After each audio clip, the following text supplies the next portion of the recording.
Episode 3 की शुरुआत में हम जी वॉन को देखते हैं जो कि जैसन के पास जाकर उसे पूछने लगती है कि मेरी बेटी कहाँ है और आखिर तुम्हारे पास उसका फोन कैसे आया। लेकिन जैसन उसे कुछ नहीं बताता। फिर जी वॉन जैसन का गला पकड़कर रोते हुए उसे ब्लेम करने लगती है कि जरूर तुम्ही ने मेरी बेटी को किडनैप किया है, इसलिए फटाफट बताओ कि वो कहाँ है। पर जैसन अब भी उसे कुछ नहीं बताता। जिसके बाद ये दोनों पुलिस स्टेशन जाते हैं और यहाँ जैसन पुलिस को बताता है कि उसे लिमी का फोन सड़क पर पड़ा हुआ मिला। इसी बीच जैसन यहाँ मौजूद ऑफिसर्स की मौत को देखकर सोचता है कि इन दोनों की डेथ पीसफुल होगी। इस दुनिया में ज्यादातर लोग सुकून से मरते हैं, लेकिन आखिर लिमी को ही इतनी दर्दनाक मौत क्यों मिली और आखिर मेरा मौत से क्या कनेक्शन है। दरअसल जैसन के अंदर इतनी हिम्मत नहीं थी कि वो जी वॉन को लिमी की मौत के बारे में बता सके। तभी जी वॉन जैसन को सॉरी बोलती है बिकॉज उसे तो लगा था कि शायद जैसन ने ही लिमी को किडनैप किया है। इधर सेओंजोंग को इस केस के बारे में पता चलता है और वो तुरंत ही सूक के साथ इसकी जांच के लिए निकल जाती है। इसी बीच हम इंटर्न येजी को भी देखते हैं जो कि अपनी कंपनी में कॉल करके इस केस के बारे में बता देती है। इधर जी वॉन लीजन के पास कॉल कर रही होती है, लेकिन वो जैसन के बारे में पता लगाने के लिए इतना क्यूरियस था कि वो जी वॉन की कॉल पिक ही नहीं करता। वहीं दूसरी ओर सेओंजोंग उस रेस्टोरेंट में जाती है जहां से लिमी ने केक बाय किया था और यहाँ ये लोग कैमरा में लिमी की मूवमेंट को चेक करते हैं। इसी बीच सेओंजोंग ध्यान देती है कि जैसन लिमी के ठीक सामने बैठा हुआ था और जैसे ही लिमी यहाँ से निकली थी तो जैसन भी एकदम से उसके पीछे गया था। अब ये देखकर सेओंजोंग सोचती है कि जरूर जैसन ने लिमी की मौत को देख लिया होगा, लेकिन फिलहाल वो जैसन को इस बारे में कुछ नहीं पूछती। जिसके बाद ये सभी उस लोकेशन पर जाते हैं जहाँ से लिमी का किडनैप हुआ था, लेकिन यहाँ इन्हें एक ट्रक के टायरों के निशान के अलावा कुछ नहीं मिलता। फिर सेओंजोंग जी वॉन को इनकरेज करके यहाँ से भेज देती है एंड देन वो जैसन को कहती है कि तुम झूठ बहुत अच्छा बोलते हो, लेकिन मैं तुम्हारी सच्चाई जानती हूँ, इसलिए मुझे बताओ कि तुमने लिमी का पीछा क्यों किया था और क्या तुमने उसकी मौत को देख लिया था। अब पहले तो जैसन उसे कुछ नहीं बताता, लेकिन फिर सेओंजोंग के फोर्स करने पर वो उसे बता देता है कि लिमी किसी अबैंडन प्लेस पर मौजूद एक कॉफिन में जिंदा दफनाई गई है। तुम उसे बचाने की कोशिश करोगी, लेकिन आज रात 12 बजे से पहले ही वो मर जाएगी।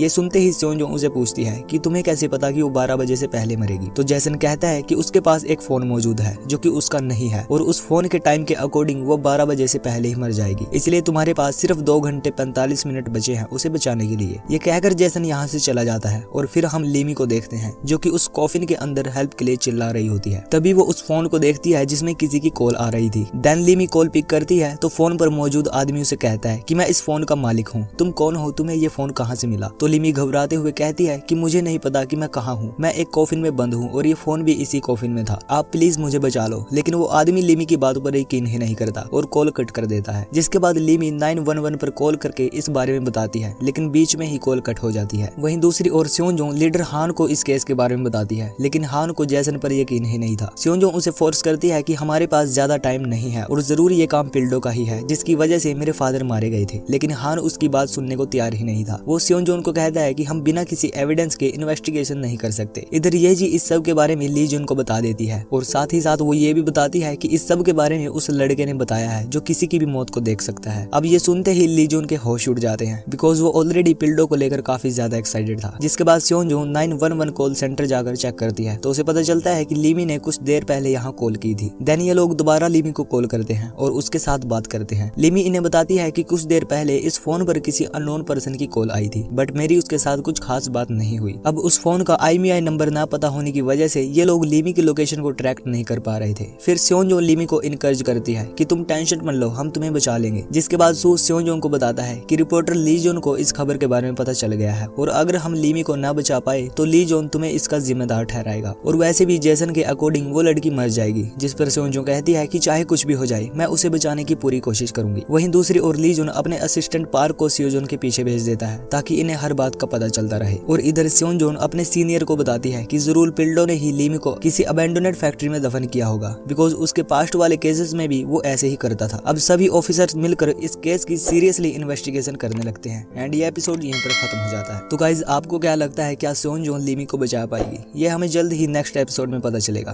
तब तक के लिए